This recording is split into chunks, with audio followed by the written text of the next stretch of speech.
G'day again everyone, welcome back. This video is going to be about the improvements I've done around this pond.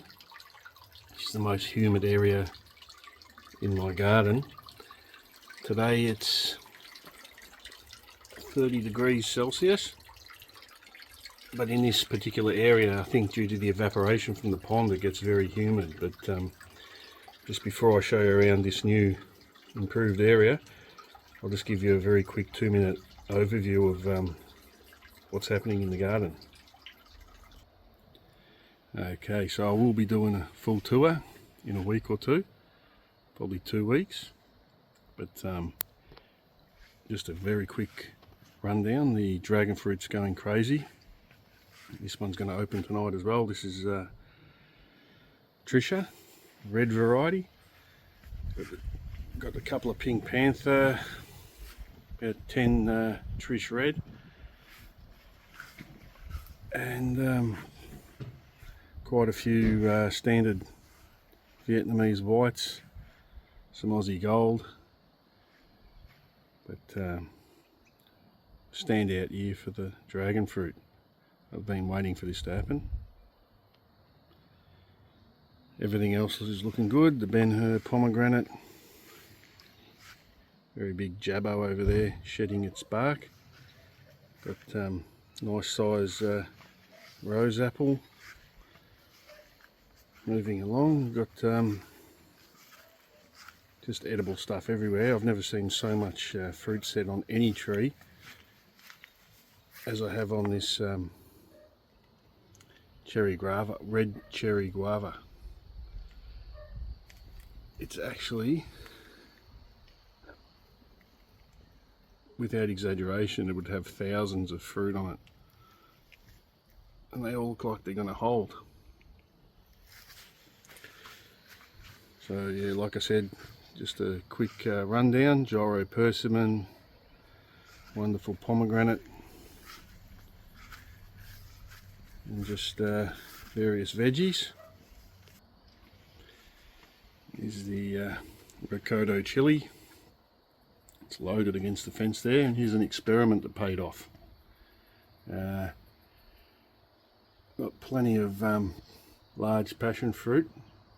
It's the Nelly Kelly Black, and it's in a pot, so we'll see how the fruit looks when I cut it open, but looks like it's possible to do it in a pot. Don't have to worry about the suckers popping up everywhere. Here's one for the rare plant enthusiasts. That's the black velvet jaboticaba, and I actually think it's got the prettiest new growth of all the jabos, but very, very slow growing. Just a quick walk by on the jaboticaba hedge.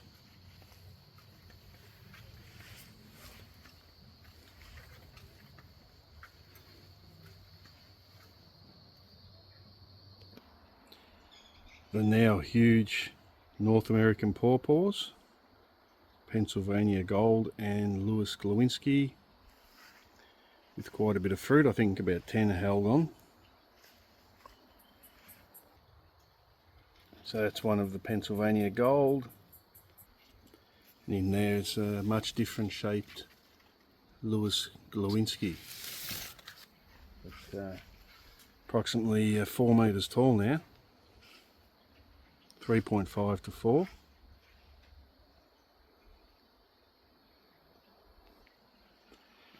Hass avocado has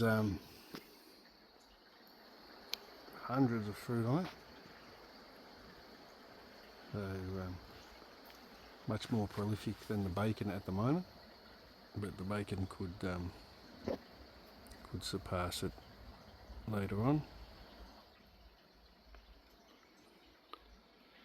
It's about 5 meters tall now.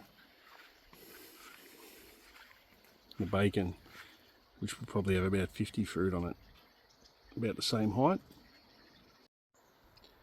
It's also been a great year for the Japanese plums, but I've had to net them now. The birds have discovered them,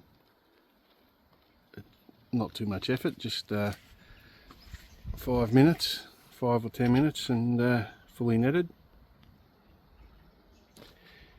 Same goes for the miniature peach, the Trixie one. Heaps of fruit on that, but they do suffer from brown rot if you leave them clumped up like that. So I'll probably start picking them to thin them out now and just let them ripen on the bench. I've already had some with brown rot, which I've thrown in the bin. But the backyard's pretty humid now because of all the watering that goes on. So sort of promotes the fungal growth. But back to the topic at hand, which is the improvements to the pond area. So I did originally have a natural bog filter in that area there. Bog plants that used to, and the water used to spill back into there. Pumped up into there and filtered. Clean water used to come back in, but I replaced that natural bog filter with a pressure filter with a UV algae killing light in it. So that allowed me to free up some space over there for 4 new plants. I'll just show you what they are. So these are 2 new grafted Sapodilla. We've got a Krausie there and a sour manila here, and just 2 shout outs in regards to these 2 trees. Firstly to my mate Stacey, who just happened to be in Sydney celebrating a family milestone, and that's where I was going to drive to collect these 2 plants, which is about a 9-hour drive. But luckily Stacey was there, and he kindly brought these 2 plants back with him, which saved me a lot of trouble, and very appreciative of that. Thanks, Stacey. Second shout out in regards to these is Golden Wattle Nursery in Rossmore in Sydney, New South Wales. Excellent service, advanced trees, and if you're in Queensland or Sydney, check them out. They've got excellent trees. They sell on Facebook Marketplace too, and most helpful. I had a lot of questions before I brought these, and very quick answers, and I highly recommend Golden Wattle Nursery. So the Krausie actually has quite a few advanced flower buds on it, and didn't get any transplant shock. In fact, it perked up after I put it in the ground, and I installed this shade mesh, which I'll probably keep above them for a couple of years, or I might swap it out for laser light polycarb over winter. We'll see what happens. And the sour manila, same thing. Put it in the ground and instantly put out quite a bit of new growth. Over there we have an air layered Achacha, putting out plenty of new growth, and unfortunately it got a bit of leaf burn on our first 40 plus Celsius day. It won't happen now that I've got the shade mesh over it, but it's encouraging. It's put out heaps of new growth, but zero damage in the colder weather. And if we move over here, this is a very closely related species, I think, garcinia. It's pacuri in ground as well, and put out a fair bit of new growth, which also got burnt in the hot weather, which the shade mesh should prevent from now on. So this is stepping back with an overview of that corner. We've got large leaf jabbo, pomelo, caracara orange, yingpei wampi. We've got a Koloa longan. Down here we have medium berry. It's got its first flowers, plenty of them.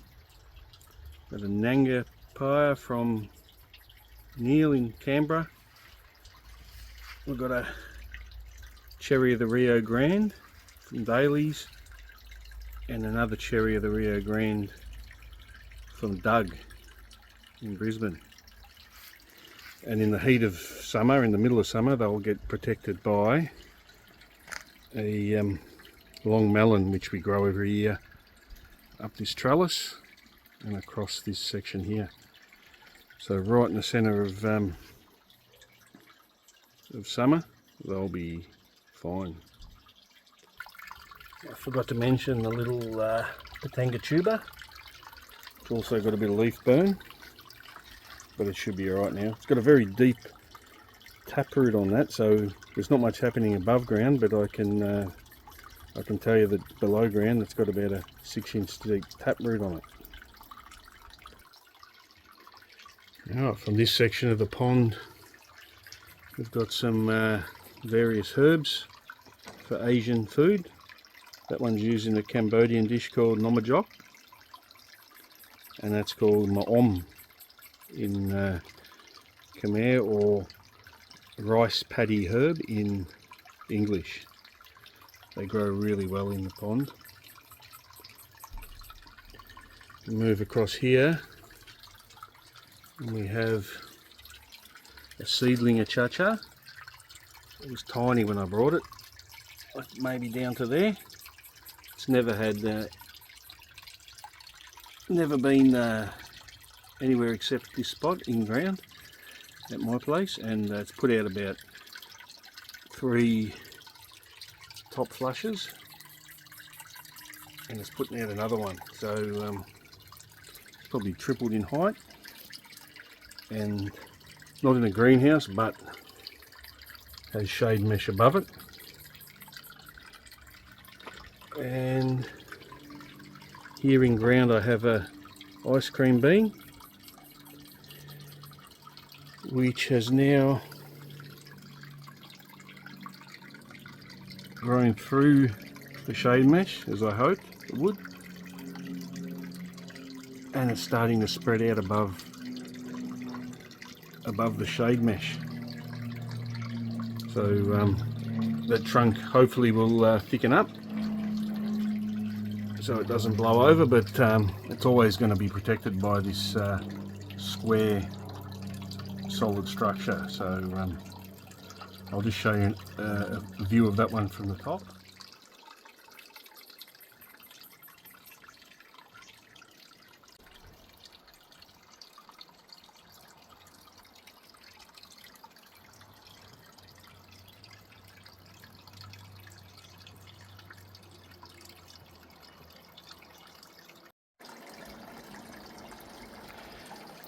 I'm actually out in the garden so much now that this little guy got used to my presence. Even comes out to see what I'm doing when I make noise. It's some type of water skink, I think. It's pregnant too.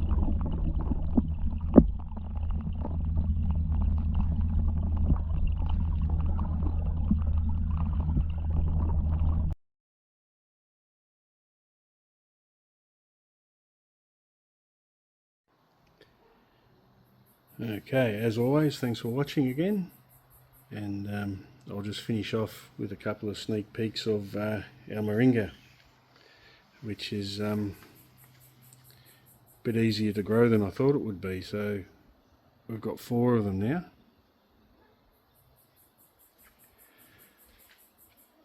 And eventually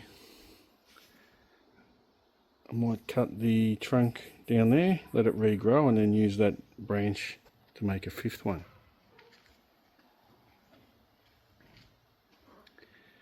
Oh, and there's the quaimak in ground, putting out a lot of new growth. Probably about 1.2 metres tall now. Oh, and while I got you, have a happy new year and happy gardening for 2025. Cheers.